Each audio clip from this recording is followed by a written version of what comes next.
మనం అనుకున్న టైం ప్రకారంగా మీరు అందరూ సహకరించారు. ఈరోజు సగటున ఒక్క ప్రశ్నకు 5 నిమిషాలు వెచ్చించాం. 8 ప్రశ్నలకి అనుబంధ ప్రశ్నలకి ఆయా శాఖ మంత్రులు సమాధానం చెప్పారు. ఇది ఎంతో మంచి పరిణామం.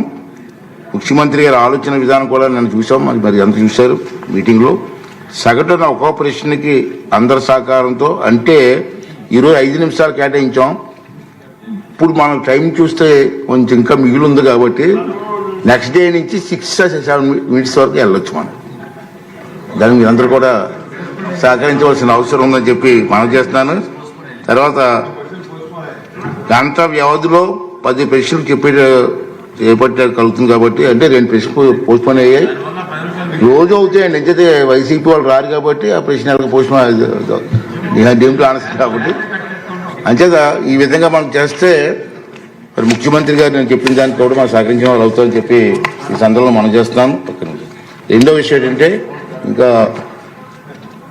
కొంచెం టైం ఉంది కాబట్టి 10 o'clockకి నిన్న జరిగిన సంఘటన నాకు ఎందుకో బాధ అనిపించింది. ఆ బాధని సభలో వ్యక్తం చేయవలసిన అవసరం కూడా ఉందని చెప్పి నేను భావిస్తున్నాను. మీరందరూ తెలుసు, మన లోకేష్ గారు ఒక మాక్ అసెంబ్లీ అని చెప్పి రాష్ట్రం పెట్టాం. ఎందుకు పెట్టామంటే, మినిస్టర్ గారి ఉద్దేశం ఏంటంటే, చంద్రబాబు నాయుడు గారి ఉద్దేశం ఏంటంటే, పిల్లల్లో కూడా అసెంబ్లీ అంటే ఏమిటి, అసెంబ్లీలో మన ప్రజాప్రతినిధి పనితీరు ఏంటి అని ఒక అవగాహన తీసుకురావాలని చెప్పి మంచి ఉద్దేశంతో పెట్టారు. బ్రహ్మాండంగా సక్సెస్ఫుల్ అయింది.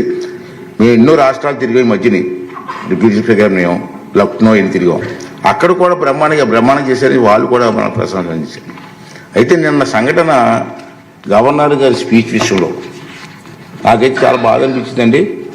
ఇది సభలో మాట్లాడితే ప్రజలకు కూడా వెళ్ళవలసిన అవసరం ఉందని నేను భావించాను. అందుకే చెప్తున్నాను, మీకు చెప్తాను.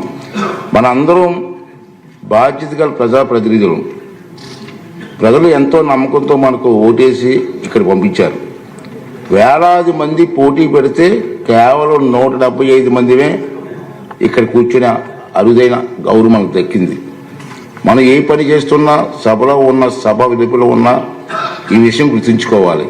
సభా గౌరవాన్ని పెంచకపోతే పర్వాలేదు, కానీ దిగజార్చే హక్కు మాత్రం మనకు లేదు అన్న విషయాన్ని ప్రతి ఒక్కరు గుర్తుంచుకోవాల్సినటువంటి అవసరం ఉంది.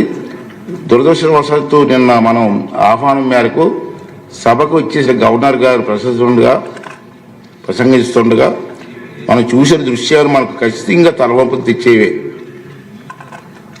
చాలా బాధ అనిపించింది. ప్రజలు మన నడవడికని నిశ్చంతగా కనిపెడుతూ చూస్తూనే ఉంటారు. అవకాశం దొరికినప్పుడు బుద్ధి చెప్పడానికి వెనకాడరు. నాకు మరీ బాధ కలిగిన విషయం ఏంటంటే, విద్యార్థుల్లో చట్టసభలు అంటే అవగాహన పెంచే ఉద్దేశంతో వారిని సభా కార్యక్రమాలకి చూసేందుకు ఆహ్వానించాను. రాష్ట్రంలో ఉన్నటువంటి అన్ని స్కూల్స్కి అన్నిటి కూడా మెసేజ్ పంపించి, ఇలా అసెంబ్లీ జరుగుతుంది, మీకు ఇంట్రెస్ట్ ఉన్న వాళ్ళ స్కూల్స్ ఎవరు ఉంటే ఆ మెసేజ్ ఇవ్వమని చెప్పి నేను అందరిని ఆహ్వానిస్తే చాలామంది వచ్చారు. వచ్చి ముందుగానే మెసేజ్లు ఇచ్చి పలానా డేట్ అని రావడానికి సిద్ధం. రోజుకి నిన్న చూశారు మీరు, మా అధికారులు చెప్పారు, ఇప్పటికే 200 పైగా విద్యా సంస్థల నుంచి 200 కాలేజీల నుంచి మనకి మెసేజ్ వచ్చింది.